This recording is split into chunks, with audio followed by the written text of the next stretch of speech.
Vitão! Mestre Guga, Tudo bem? tudo certo? Cara, eu tô muito feliz hoje. Ah, é? Por quê? É o nosso 10º programa, Vitão. Quem diria? Bora, galera, bora. Então vamos lá. E como é o 10º programa, acho que a gente tinha que fazer junto uma vez. Ah, verdade, né? Então vamos lá. No 3. No 3. 1, 2, 3. Roda a vinheta!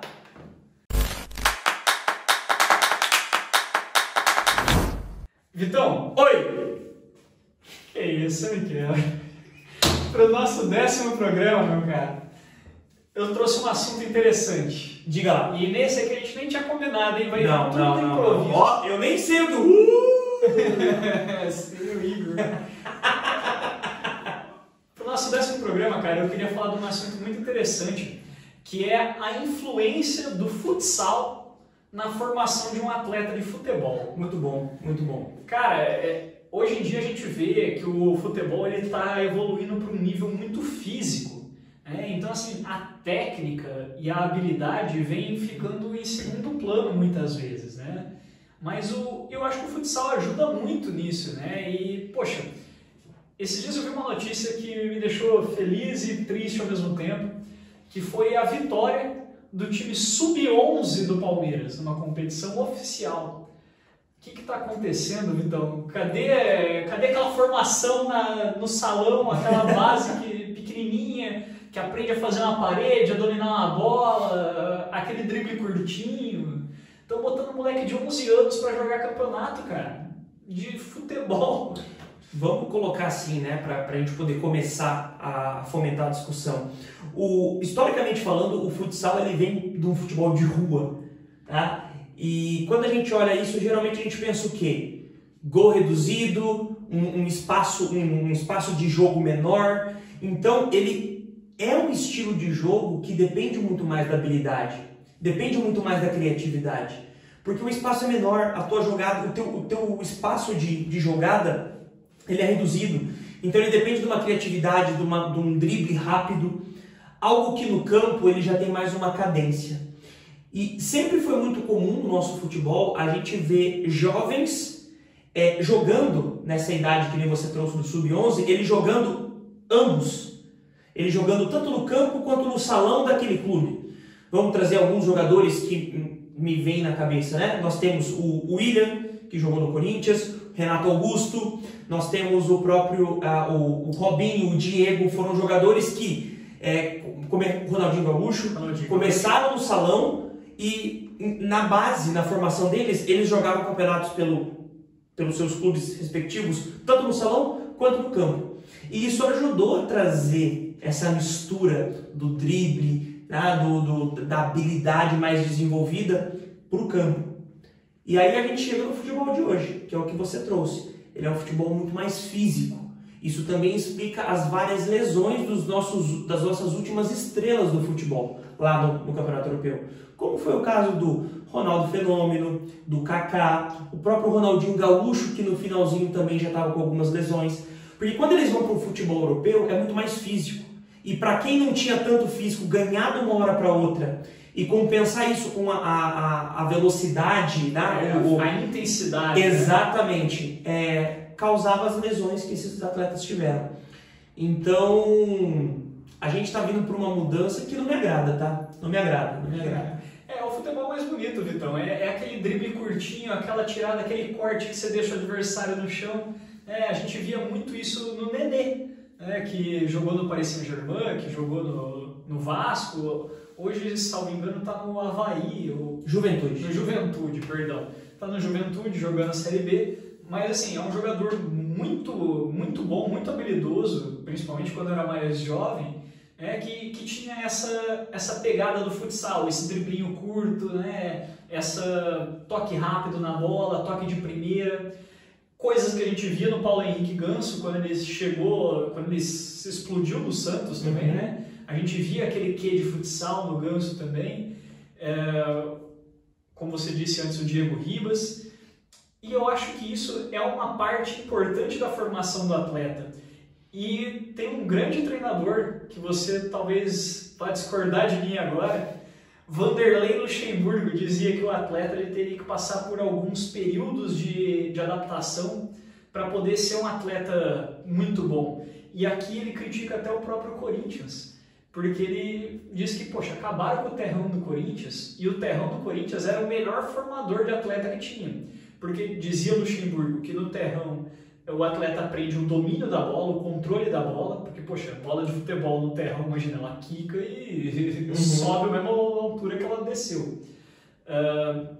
Do terrão ele teria que passar pelo futsal para aprender essa habilidade do jogo curto, do jogo em equipe, coletivo, de toque rápido, de transição, para aí sim começar a disputar o futebol de campo, né? Diz o Luxemburgo que esse era a trajetória ideal para um atleta de ponta, né? E bem a metade dessa trajetória a gente está deixando escapar. A gente não vê mais jogadores que passam pelo salão como a gente via antes, né? Que são, de repente, importados do salão, né? Hoje você vê jogadores, que talvez eu vou trazer um número aqui, mas 80%, 85% dos clubes que você vê hoje, inclusive sejam eles grandes clubes do futebol brasileiro, grandes clubes do futebol europeu, o jogo começa muito de trás.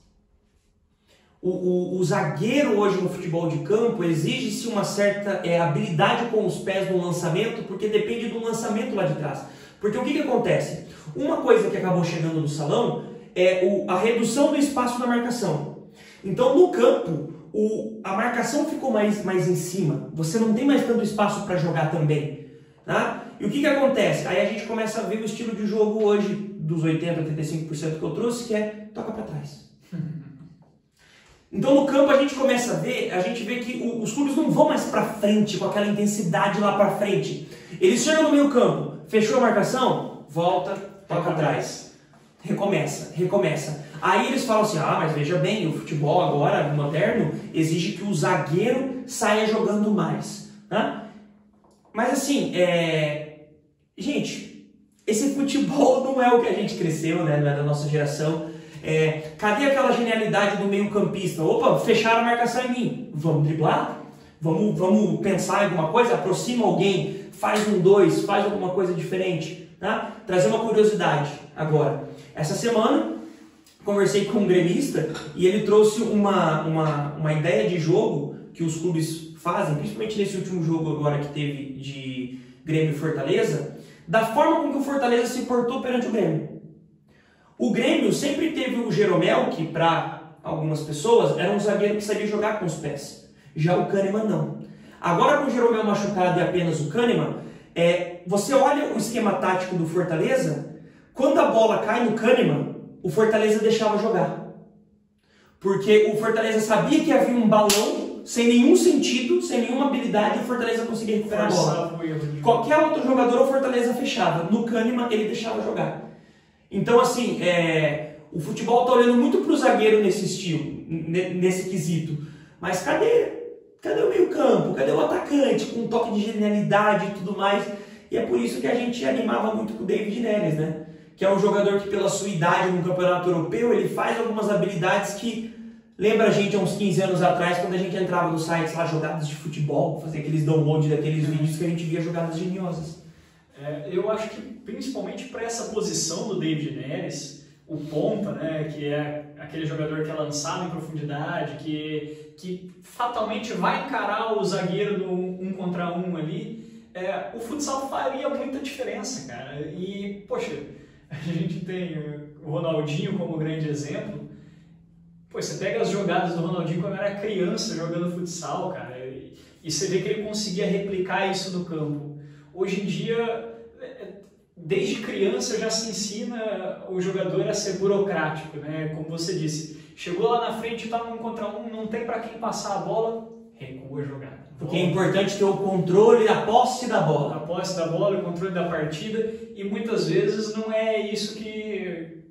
Não é nisso que o resultado da partida vai se refletir, né?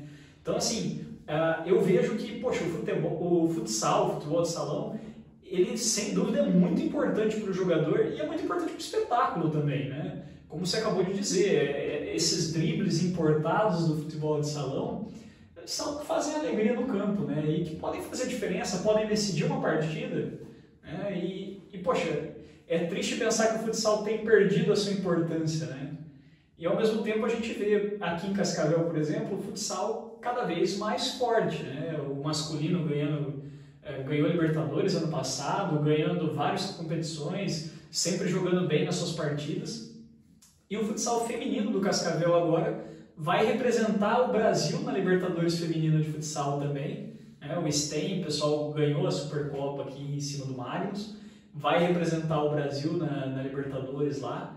E tem tudo para fazer uma grande Libertadores. Tem que lembrar que no masculino o atleta com mais títulos de melhor do mundo é o Falcão, brasileiro, e no feminino a Amandinha, brasileira, maior jogadora da história do futsal mundial, né? Possui o maior número de títulos também como melhor jogadora do mundo. Eu vejo assim, Guga, é muito importante mesmo na formação dos jogadores de base isso, tá? Algumas pessoas pode ser que assistam o vídeo e falam assim, não concordo, olha a experiência que o Falcão teve no São Paulo. Mas aí a gente tem que olhar para uma coisa, o Falcão já tinha anos dentro do salão. A gente não está falando para pegar um jogador profissional do salão, trazer para o campo e vice-versa, não é isso. A questão é na formação, na criação, tá? O atleta passar por essas experiências para ele conseguir ter esse dinamismo, voltar a ter aquela criatividade de tirar uma jogada da cartola, como fazia Ronaldinho Gaúcho, por exemplo, que decide um jogo. Você falou do Falcão, eu ia puxar ele agora. Porque o Falcão ele foi levado do salão para jogar pelo São Paulo, na época, salvo engano, do Juvenal Juvencio, grande figura dos cartolas, aí, talvez ao lado do Eurico Miranda, um dos maiores. Ele foi levado para jogar no futebol do São Paulo, mas segundo o próprio Falcão, o que levou ele a não dar certo no futebol foi ele ter sido meio que queimado pelo Emerson Leão, que na época era técnico do São Paulo, né? Que foi um desencontro de informações ali, o Leão acabou se sentindo um pouco menosprezado nessa contratação do Falcão. O tempo que ele ficou no São Paulo foi um curto período de experiência, em 6 meses, mas houve-se notícias de jogadores, companheiros de equipe do Falcão naquela época, inclusive de jornalistas também, porque na época ainda era possível acompanhar o treino dos clubes, de que o Falcão treinava melhor do que qualquer um, que fazia toda a diferença. E o jogo que ele jogou pelo São Paulo, ele conseguiu ainda fazer alguma coisa ali, chamar a atenção. Não me lembro agora se ele chegou a marcar gol ou dar passe também, mas ele jogou muito bem. Então, assim, não acredito que o problema do Falcão tenha sido essa mudança, né, de a bola ter um peso diferente, de um tamanho diferente, o campo ter um tamanho diferente, mas acredito que de fato tenha sido essa falha de comunicação que acabou gerando essa falta de oportunidade. Mas teria tudo para ser um grande jogador do campo também, né? Pois vai ficar sempre aquela dúvida do que foi. Eu lembro que ainda na época que foi anunciado no São Paulo, eu fiquei bastante entusiasmado de você poder ver, né, você fazer aquela comparação. Será que o Falcão vai dar aqueles dribles geniais no campo? Tá? E teve todo esse contexto que você trouxe do então Emerson Leão na época ali. Tá? Eu vejo que pode ser também as pessoas olharem para um lado da profissionalização do futsal, como nós já comentamos aqui, tá? Da relevância que o futsal vem começando a ter, dos títulos, da importância dos campeonatos que está tendo, daquela eterna briga se vira um esporte olímpico ou não, se comparado com o de campo. As federações se juntaram, né? Então, assim, para muitos pode olhar e falar bem assim, não, eu vejo isso como uma profissionalização, porque o futsal agora, ao invés de você ter um jogador que fica brincando de lá para cá, né, mesmo que seja um jogador bem mais jovem, não, ele quer ser jogador de salão, vamos formar ele nos moldes do salão. Quer ser jogador de campo, vamos formar ele no jogador de campo. Mas o que a gente está falando é que tem que aproveitar na época da infância para fazer como é que a gente pode dizer, essa troca de experiências entre as modalidades, porque eu vejo que é muito importante, eu vejo que faz muito sentido tudo isso. E você tocou num assunto interessante agora, Vitão, que é o fato do futsal não conseguir ainda ter se tornado um esporte olímpico. Porque, poxa, a gente vê, a gente acompanha muito campeonatos de futsal também, até por causa do Cascavel, que como eu disse, é muito forte, né, a modalidade. E para mim não faz sentido nenhum que o surf, por exemplo, esteja nas Olimpíadas e o futebol de salão não, cara. Na Europa joga-se muito futebol de salão, aqui no Brasil também, e, poxa, já deveria estar lá, né? A gente entra num fator político, né? Sempre, por trás de tudo nesse mundo, nós temos um fator político, que é uma questão que é o seguinte: como ele não é um esporte que deu início às Olimpíadas, a única forma dele entrar agora é por votação. E para que o esporte seja elegível para que ele se torne olímpico, independente do período, se vai ser por uma única edição, se vai permanecer, ele precisa do número mínimo de federações, né, de confederações, perdão. Então precisa de um número mínimo de países que tenham confederações de futsal, nesse caso. E a partir daí, ele depende de uma votação que é o quê? O país sede da Olimpíada, ele tem o direito de candidatar algumas novas modalidades. E aí passa por votação do Comitê Olímpico Internacional, né, entre as outras organizações olímpicas internacionais, se aquela modalidade vai entrar ou não. Inclusive depois, se a modalidade não é tradicional das Olimpíadas, como é o caso do futsal, ela pode vir a ser removida numa próxima edição. Então, assim, existe essa questão, né? Quantos países nós temos em que o futsal é relevante? Quantos países agora, os próximos países que vão sediar as Olimpíadas, querem trazer um futsal para uma competição? Por exemplo, nós vamos ter agora nas Olimpíadas de Paris, breakdance. Por quê? A França é um dos países que possui uma das maiores escolas do breakdance. Tá? E justamente agora em Paris, o Comitê Olímpico francês aprovou, é um esporte, é uma modalidade esportiva, né? Possui um número de confederações mínimas e passou. Né? Agora vai ficar? Possivelmente depois de Paris não. Daqui a pouco a gente está vendo beach tênis e futebol. Futebol é até interessante, né? Já poderia dar, porque a gente vê hoje também várias competições de futebol por aí. E, poxa, é outro esporte que incentiva a habilidade, né? O cara precisa ter um domínio de bola, precisa ter uma certa acrobacia ali para jogar futebol. Com certeza, com certeza. Mas daqui a pouco a gente tá vendo esses dois aí nas Olimpíadas e o coitado do futsal ainda não conseguiu. E quando a gente fala do futebol, a gente tem outras vertentes também, né? E o futebol de areia, daqui a pouco, né? Então, assim, claro, o futebol de areia, o futsal, eu vejo que ele está mais na frente do que o futebol de areia. Está mais disseminado entre outros países. Existem ligas fortes de futsal também na Europa, na própria América do Sul. Então, assim, eu vejo que... Vamos ver. Será também, Guga, que não tem um dedinho da FIFA? Né? Porque aí a gente volta a falar daquilo ali. Poxa, por que a única modalidade olímpica que segmenta a idade é o futebol de campo? Para quem não sabe, a FIFA, simplesmente, isso já é declarado, lá nos primórdios, ela nunca quis tirar a visibilidade da Copa do Mundo. Eu vou deixar um campeonato como uma Copa do Mundo acontecer de 4 em 4 anos, por que eu vou ter um outro nas Olimpíadas e vai ficar de 2 em 2 anos 2 grandes campeonatos? E o Uruguai, por outro lado, ele coloca 2 ouros olímpicos como Copa do Mundo. Na época, segundo os uruguaios, não havia Copa do Mundo, né, organizada pela FIFA. Então eles colocam que o futebol das Olimpíadas era o que valia como Copa do Mundo. E eles se consideram tetracampeões mundiais. E o dinheiro que vai para uma Copa do Mundo vai para a FIFA. O dinheiro que vai para as Olimpíadas não vai para a FIFA.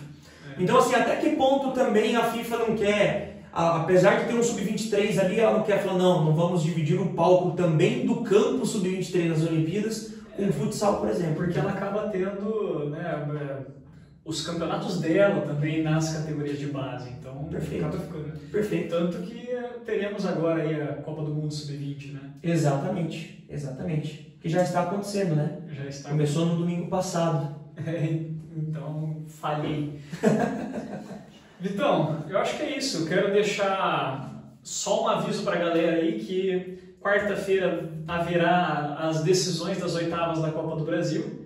No próximo vídeo a gente já vai trazer para vocês os classificados e deixem a opinião de vocês acerca do impacto do futsal na formação do jogador de futebol, o quanto isso mudaria. E a gente quer ouvir de vocês. Então, clique no sininho, deixe seu like, se inscreva no canal, compartilhe com os seus amigos e vamos lá. Valeu, Vitão. Valeu, cara. Tamo junto. Obrigado pelos 10 vídeos, pessoal. Um abraço. Valeu.